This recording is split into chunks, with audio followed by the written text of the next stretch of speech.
Вот сами видите, у нас тут какой кошмар. Все вокруг, все снесено. Крыши клуба нету. И такие раскиданные по земле крыши в селе Мокрая Савалеевка на каждом шагу. Железные листы срывало, как с игрушечных домиков, говорят жители. Теперь Дому культуры и библиотеке потребуется капитальный ремонт. Начавшийся после урагана ливень затопил и само помещение. Лужи вот здесь, вот видите сами, вот везде ведрами черпали. Половина второго этажа пострадала.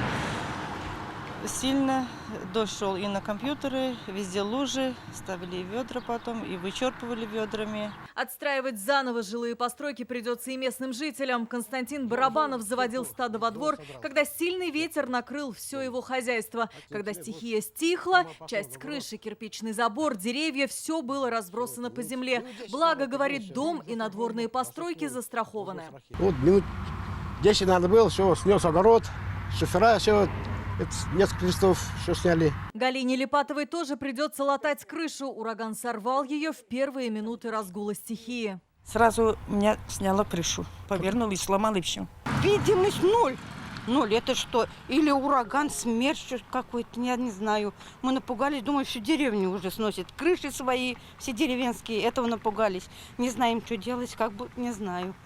Такое я в жизни не видела, никогда за столько лет. Радует одно, говорят жители, люди не пострадали и скот удалось спасти. Сейчас в селе Мокрая Савалеевка работает специальная комиссия. Она должна определить сумму ущерба. Те, кто успел застраховать имущество, получат компенсацию. Алия Хайрудинова, Ильнур Кадыров, ТНВ, Буинский район.